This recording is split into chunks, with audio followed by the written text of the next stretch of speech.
Good evening, everybody. I'd like to welcome you to our Bible class this evening on Facebook Live. We're going to be continuing in our study on the intertestamental period. This night we're going to be looking at Persia and Greece. I believe this is the third class in the series. We've been doing this now. This is our third week. We've got some classes ahead of us still. This is a class that typically has about 26 lessons when I teach it in a classroom environment. Don't know if we'll have that many lessons in this series or not, but we're going to do this at least for a while as we cover some topics that I think are beneficial to us as Christians to study. They help us to bridge the gap between the Old Testament and the New Testament.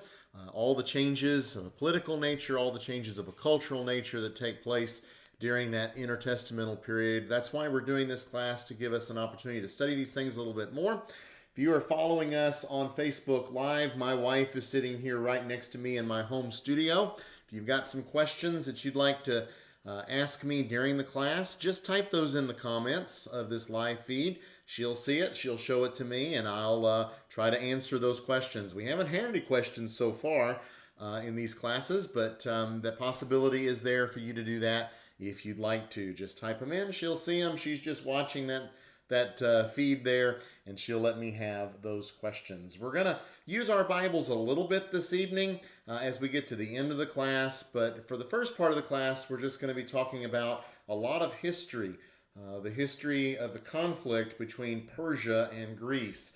And at the end of this class, we're going to talk about why this is important. So I do hope that you'll bear with me till we get to the end so that we can discuss together why it's important for us to cover this kind of material. But as we talk about the conflict between Persia and Greece, we really have to start off by talking a little bit about Greek colonization.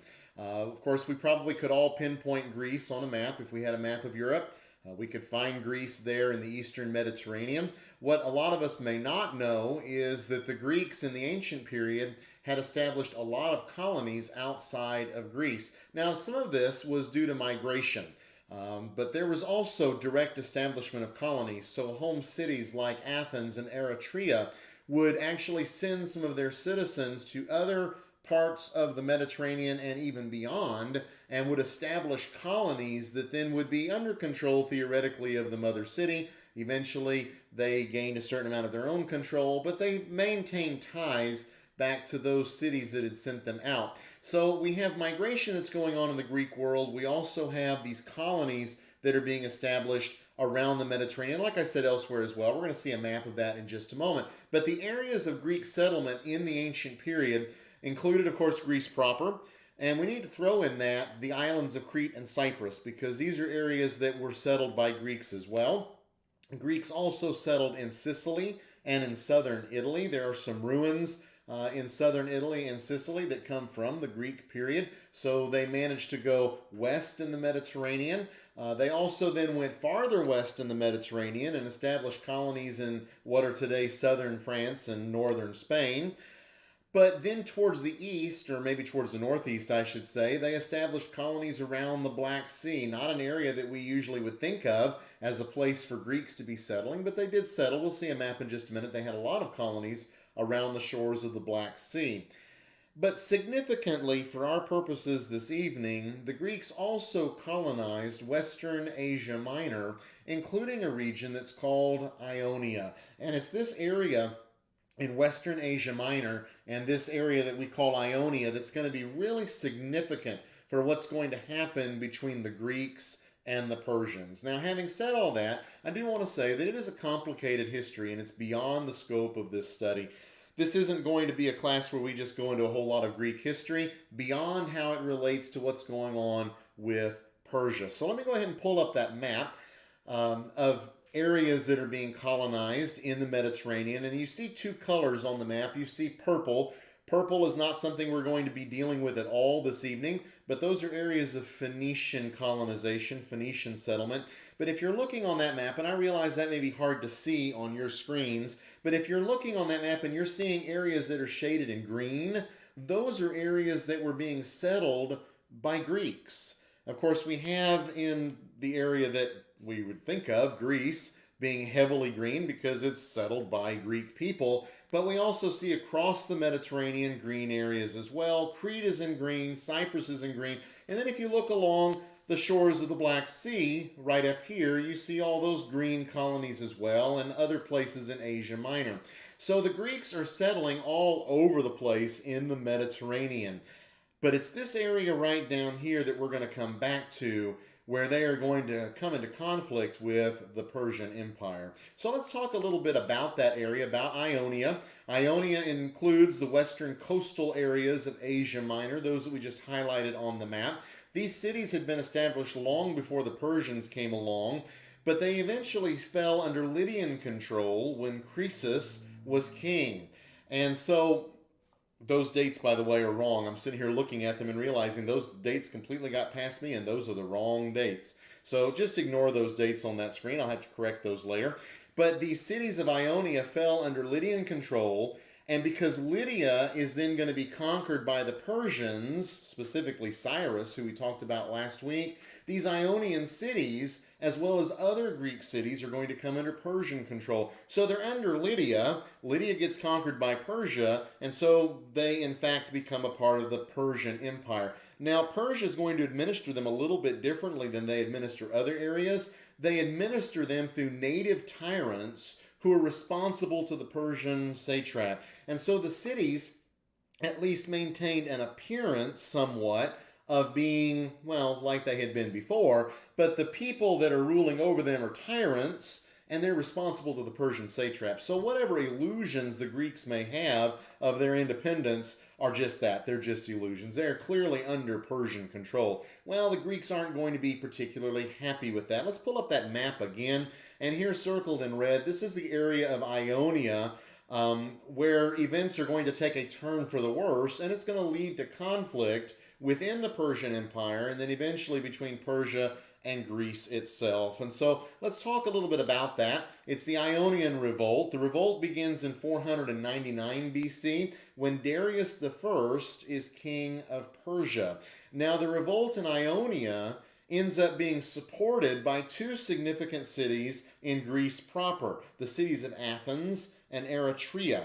So these Ionians that are rebelling against Persian rule, they're getting help from the Athenians and the people of Eretria who are sending them this support. This will not go unnoticed by the Persians. The Greeks, these Ionians, burned the city of Sardis in 498 BC. The Persians, of course, are not interested in having these people rebel against them. They want them firmly within the Persian Empire. So they're going to suppress this revolt. And that revolt is finally suppressed after a naval battle near the city of Miletus in 494 BC. But if you look at those dates, you'll note that the revolt takes 5 years of Persian resources to deal with this. And of course, this area of Ionia is the western boundary of the Persian Empire. And so it's a frontier area, it's a border area. Persians are very sensitive to what's going on in that part of their empire. So 5 years before they suppress the revolt, they're able to do that. But the Persians know very well that it's the Athenians and the Eretrians who have supported this revolt. And so the Persians resolve that they're not going to forget these cities in mainland Greece, and they are going to have a reckoning with them down the road. Let's just share, I wanted to share a photo with y'all. These are the ruins of Miletus, which is in ancient Ionia. Miletus was the epicenter for this Ionian revolt. It was the people of Miletus that were really kind of in the forefront in getting that revolt going and maintaining that revolt. But again, the Persians are able to suppress that, get the cities of Ionia back in line, back firmly within the Persian Empire. But Persia knows they've got these troublemakers across the Aegean Sea that they're going to want to deal with. And so that takes us to the beginning of direct conflict between the Persians and the Greeks in mainland Greece. Let's talk a little bit about the first Persian invasion. You may remember that the Ionian Revolt took place while Darius I was king of Persia, was emperor of Persia.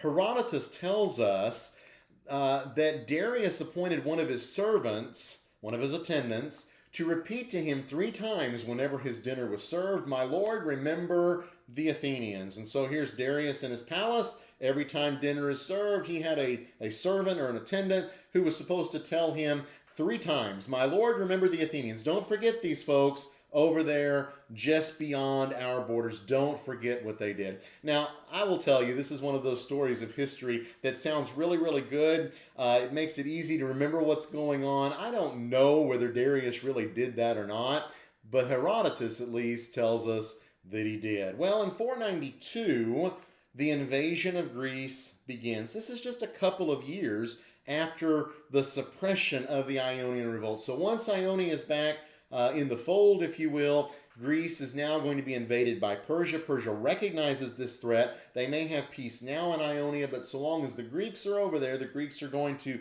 cause problems within our empire. So in 492, Darius is going to begin this invasion, this first invasion of Greece. In the course of that, Thrace and Macedonia, these are areas just north of Greece, submit to the Persians. So part of that area actually ends up becoming a part of the Persian Empire. The other part just begins to be subservient to the Persian Empire. But these two areas, Thrace and Macedonia, submit to the Persians. We'll see them on a map in just a moment. As the invasion is going along, though, you've got land troops and you've got naval troops. The Persian fleet is wrecked off of Mount Athos in a storm. That effectively ends Persian operations in Greece, because without naval support, they're simply not going to be able to continue that invasion. Let's pull up another map. We're going to go back and forth to some maps that look similar to this one. This is a map showing the campaigns, and there were two. We're going to come to the second one in a little while. The campaigns of Darius in Greece. And so you see on the map, the darker green areas here, that's Persia. Thrace is up here. Thrace is included now in the Persian Empire. Macedonia is over here. It's a little bit different color because it's a vassal state. The Persians, their fleet goes up along the coast. Their army is going to go along the coast as well. The fleet is wrecked in that storm here off Mount Athos. And at that point in time, this invasion really is not going to go anywhere. And so the Persian army then turns back and they don't invade farther into Greece. This is a photo. Our next slide is a photo of Mount Athos in Greece. Greece is an interesting country because it's extremely mountainous. But it's also a country where the sea is never very far away. And so you get these mountains that are almost right to the edge of the sea. Ships have to skirt around that. Armies are finding places where they can pass through that. That's going to be significant later on in this class this evening. But this is a picture of the area where that Persian fleet was wrecked in the storm. So this first invasion isn't successful. Darius, however, is not defeated, at least in his mind. And so in 490 BC, he orders another invasion. Now this is more successful because the Persians are able to besiege, capture, and flatten the city of Eretria. Some of the captives from the city of Eretria are taken back to Persia, and they're actually resettled near the city of Susa. Susa is going to be important in the Bible record in the book of Esther. And so you've got some Greeks that are settled out there that have been brought away from Eretria.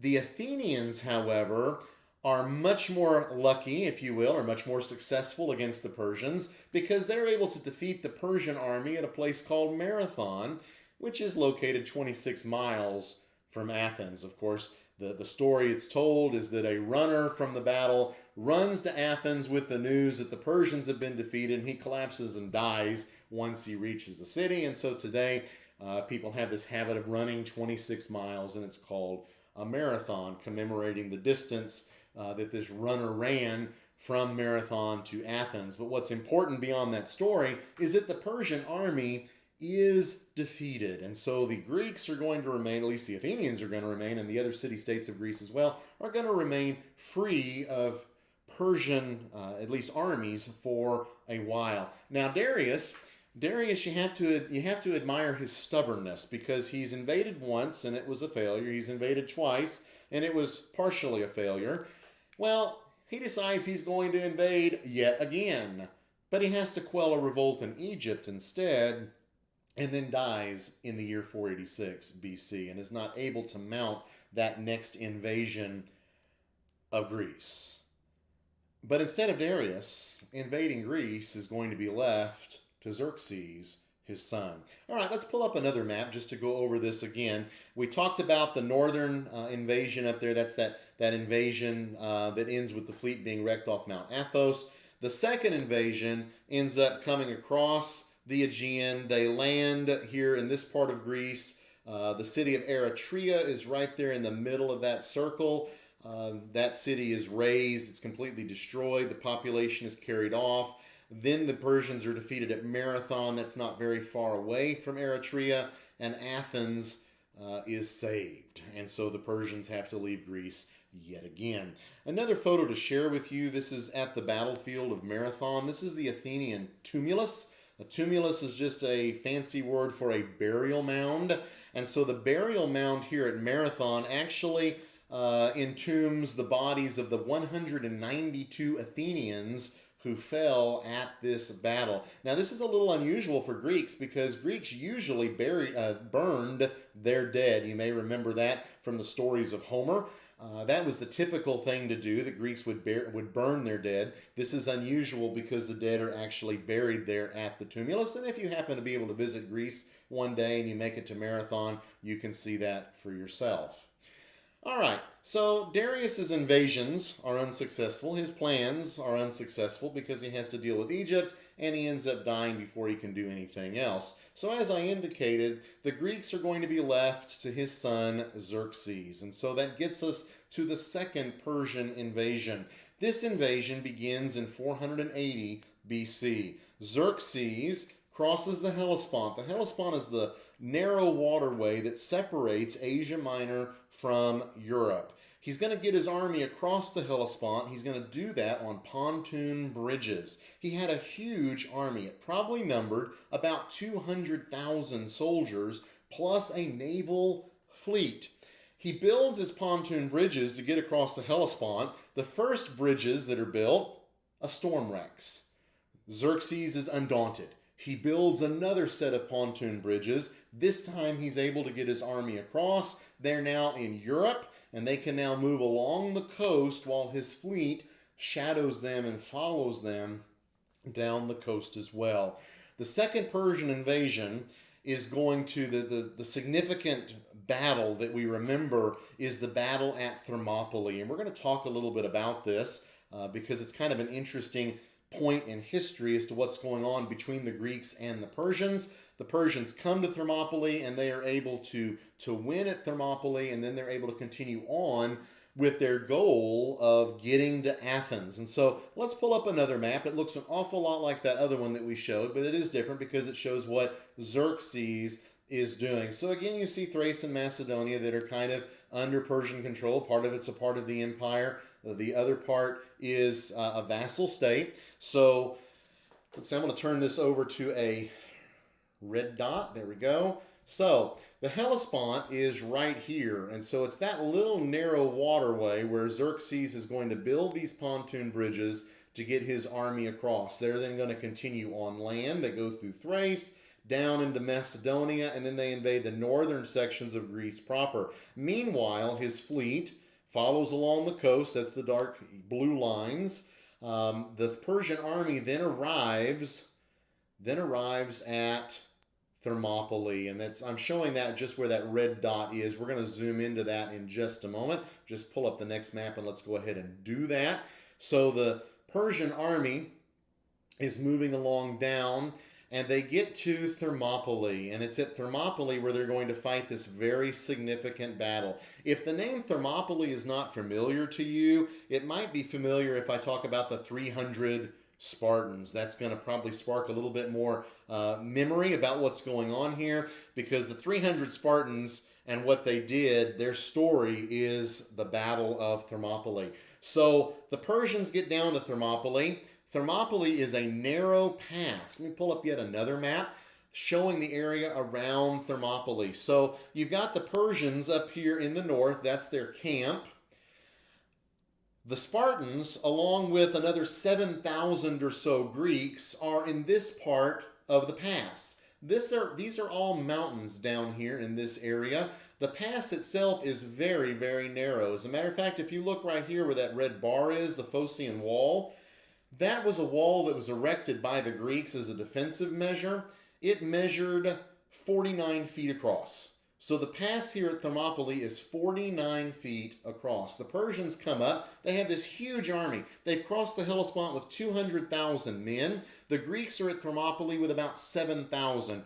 The Spartans have a contingent there, but it's their king that's commanding the army, the Spartan king. So the Persians come up. The problem with a huge army is when you're fighting man to man with swords and spears and bows and arrow, you can only engage so many troops at a time. And so you've got all these Persians that are backed up behind the line. They can't effectively join battle. And so the Spartans and the Greeks are able to hold them off in those defensive positions, and they can do so almost indefinitely.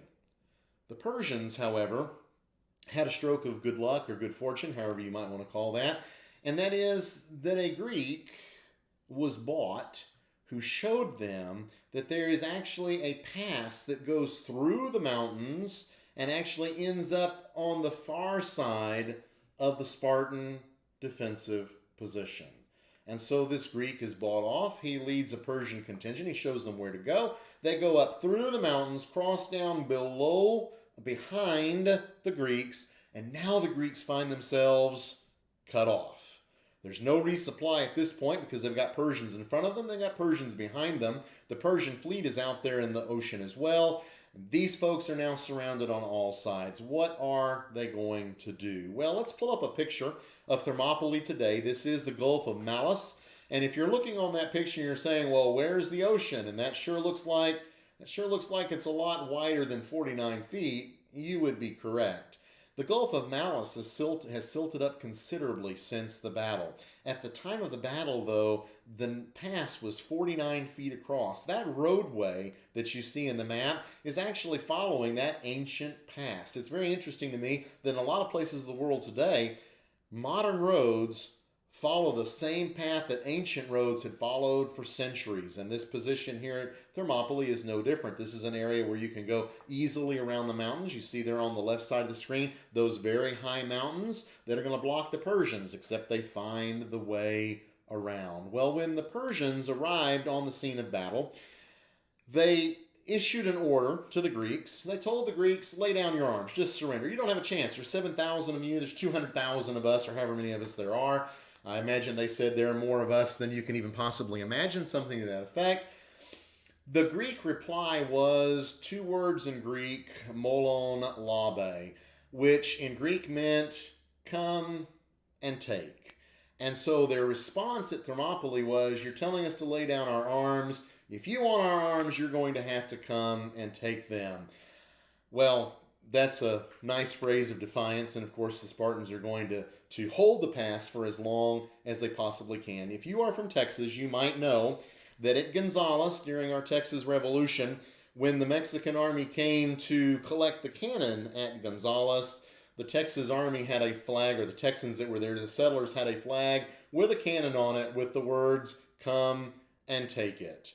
And that comes right back from this Greek phrase that was uttered at Thermopylae. Well, again, it was word of defiance, but once the Persians are cut off and surrounded, they really have no chance. And so many of the Greeks are sent back.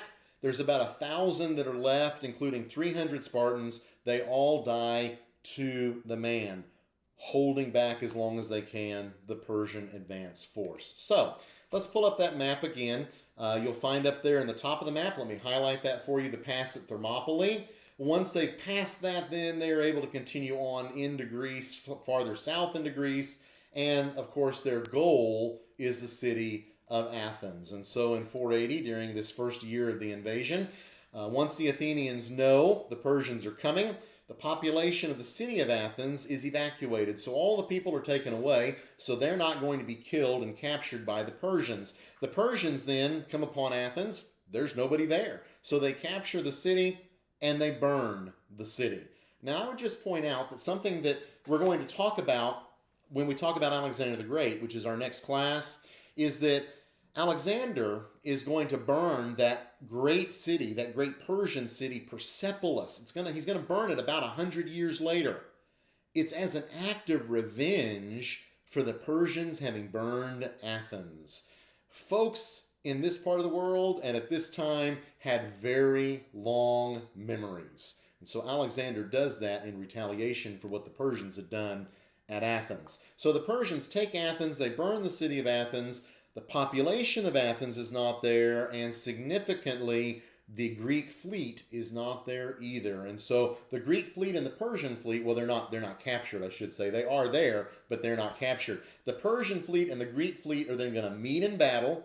They fight in the waters off of Salamis, and the Persian fleet is defeated. As a result of that, the bulk of the Persian forces return to Asia. Without the fleet, they're simply not going to be able to continue on serious operations, at least in Greece. So let's pull up another map because I think this is interesting as well. It's a little bit of a parallel. Remember at Thermopylae, you had a small Greek force that's able to hold off a larger Persian force because the Persians can't move all their troops into line because the line is very, very short. The same thing basically gets repeated now with the fleets off of Salamis because the Greeks are in a narrow area. The Persians have a larger fleet, but they're not able to bring their ships into battle. And so the Greeks are able to defeat them pretty much piecemeal at this battle. Again, that's going to end up saving the Athenians because they're able to rebuild the city. Population hasn't been killed, they haven't been carried off into slavery, and the Persians return back to Persia. Just one more photo because we talk about the navies a lot. The naval aspects of these invasions is very significant. This is a trireme. It was a typical warship of both the Persians and the Greeks. The Greeks were using these kind of ships. The peoples of the Eastern Mediterranean were using these kind of ships, and those peoples, of course, at this point in time were all a part of Persia, and so the Persians have these kinds of ships as well. And so you have the sails and you have the oars. Might just point out that the point of a naval battle was trying to ram the other ships if you could. So there's a battering, there's a ram up there at the front. You poke a hole in the other ship, it sinks, and your ship hopefully gets away. And if all of your ships get away, then they won the battle and the other guys lost. So they're defeated at Salamis. That's going to end, for the most part, any serious operations in Greece. The next year in 479 BC, the remaining Persian forces are defeated at two battles. One is at Plataea, and the other is a place called Mycale, which is in Asia Minor. It's actually within an area of the Persian Empire. That's it for the Persians. They did what they could, both Darius and Xerxes both, and they're not able to conquer Greece. Well, if you're sitting out there right now listening to this study, and several of you are, you might be asking yourselves, why does this matter? Why is this important? Why are we talking about that? I get this question when I teach this class in a classroom setting, and so I think it's fair to answer that question. It matters. It matters because of that fella right there in the picture. This is a mosaic from the city of Pompeii, I believe, depicting Alexander the Great. And so this does matter. It matters for a couple of reasons. First of all, Persian advance westward is stopped. Greece is not going to be conquered by Persia. That's significant for Western civilization. It's also significant for what's going to happen with the Jews in the intertestamental period. It sets the stage for the next major event that's going to affect the Jewish people during this period, and that, of course, is Alexander the Great and the Greek conquest of Persia.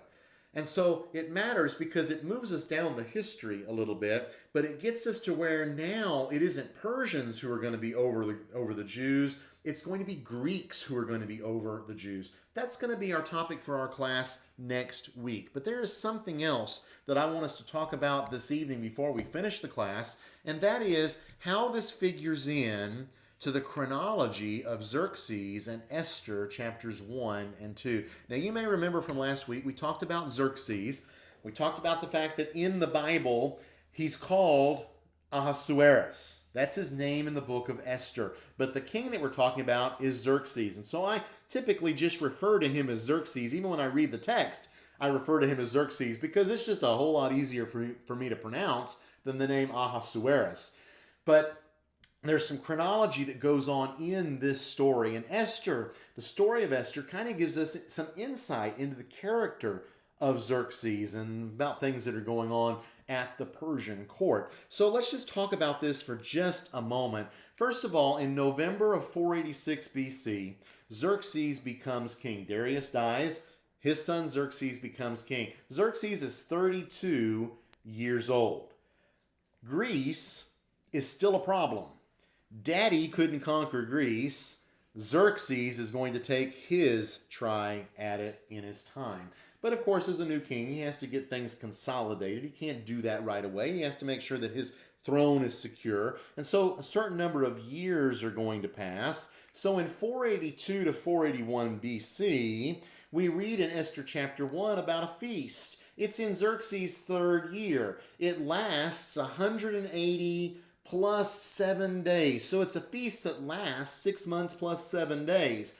During that feast, or I guess I should say at the end of that feast, Vashti, who is Xerxes' main queen, queen mother, if you will, is demoted. Let's go ahead and take our Bibles and read in Esther chapter 1. We're going to read the whole chapter. Esther chapter 1. Now, in the days of Ahasuerus, I'm going to call him Xerxes for the rest of this reading, the Xerxes who reigned from India to Ethiopia, over 127 provinces. In those days, when King Xerxes sat on his royal throne in Susa, the citadel, in the third year of his reign, he gave a feast for all his officials and servants. The army of Persia and Media and the nobles and governors of the provinces were before him, while he showed the riches of his royal glory and the splendor and pomp of his greatness for many days, 180 days. I want you to think about this for just a moment. Xerxes is planning the invasion of Greece. He's got to have an army of 200,000. He's got to have his nobles on board. He's got to make sure that everybody's in agreement with this idea. So he throws a lavish party. He shows all his riches. This is basically his way of saying, we can do this. Verse 5. And when these days were completed, the king gave for all the people present in Susa the citadel, both great and small, a feast lasting for 7 days in the court of the garden of the king's palace. So now not just the nobles, but all the people as well. There were white cotton curtains and violet hangings, fastened with cords of fine linen and purple to silver rods, and marble pillars, and also couches of gold and silver on a mosaic pavement of porphyry, marble, mother of pearl, and precious stones. He is wasting no expense. Drinks were served in golden vessels, vessels of different kinds, and the royal wine was lavished according to the bounty of the king. And drinking was according to this edict. There is no compulsion. For the king had given orders to all the staff of his palace to do as each man desired. Queen Vashti also gave a feast for the women in the palace that belonged to King Xerxes on the 7th day. When the heart of the king was merry with wine, he commanded Mehumam, Biztha, Harbona, Bigtha, and Abagtha, Zethar, and Carcass. Woo, what names! The 7 eunuchs who served in the presence of King Xerxes to bring Queen Vashti before the king with her royal crown, in order to show the peoples and the princes her beauty, for she was lovely to look at. But Queen Vashti refused to come at the king's command, delivered by the eunuchs. At this the king became enraged, and his anger burned within him. Then the king said to the wise men who knew the times, for this was the king's procedure towards all who were versed in law and judgment, the men next to him being Karshena, Shethar, Admatha, Tarshish, Meres, Marsina, and Memucan, the 7 princes of Persia and Media, who saw the king's face and sat first in the kingdom. According to the law, what is to be done to Queen Vashti, because she has not performed the command of King Xerxes delivered by the eunuchs? Then Memucan said in the presence of the king and the officials, not only against the king has Queen Vashti done wrong, but also against all the officials and all the peoples who are in the province of King Xerxes. For the queen's behavior will be made known to all women, causing them to look at their husbands with contempt, since they will say, King Xerxes commanded Queen Vashti to be brought before him, and she did not come. This very day the noble women of Persia and Media who have heard of the queen's behavior will say the same to all the king's officials, and there will be contempt and wrath and plenty. If it please the king, let a royal order go out from him. Let it be written among the laws of the Persians and the Medes, so that it may not be repealed, that Vashti is never again to come before King Xerxes, and let the king give her royal position to another who is better than she. So when the decree made by the king is proclaimed throughout all his kingdom, for it is vast, all women will give honor to their husbands, high and low alike. This advice pleased the king and the princes, and the king did as Memucan proposed. He sent letters to all the royal provinces, to every province in its own script, and to every people in its own language, that every man be master in his own household and speak according to the language of his people. We look at this, a lot of speculation about why Vashti doesn't go in. A lot of talking about, well, that would have been immodest. The text doesn't really tell us why she didn't go in, but she didn't go in. And the problem for that was, if Xerxes is not master of his own house, how in the world is he going to be master of an empire? And if his nobles are not masters in their houses, and if the men of Persia are not masters in their houses, how in the world can this army be launched against Greece? And so Vashti is demoted. She's no longer the queen. She remains in the harem, but she's no longer the queen. Someone is going to be chosen to replace her. But what intervenes in the interim is that invasion of Greece. And so 481 to 479 BC, Xerxes is in Asia Minor, getting ready for the invasion, and then he's invaded Greece. So he's gone for this period of time. And then finally, he returns back to Persia in 478, about 478 BC, and it is there that Esther is chosen, or then that Esther is chosen. Look in your Bibles at Esther chapter 2 and verse 16. Esther chapter 2 and verse 16. We have this beauty pageant, if you will, that's going on as a new queen is going to be chosen. Well, pick up the reading in verse 15. When the turn came for Esther, the daughter of Abihail, the uncle of Mordecai, who had taken her as his own daughter to go into the king, she asked for nothing except what Haggai, the king's eunuch, who had charged the women, advised. Now Esther was winning favor in the eyes of all who saw her. And when Esther was taken to King Xerxes into his royal palace in the 10th month, which is the month of Tebeth, in the 7th year of his reign. The king loved Esther more than all the women. Of course, she becomes the new queen. But did you notice that between Esther chapter 1 and Esther chapter 2, there is a significant gap of time? It's explained by the invasion of Greece.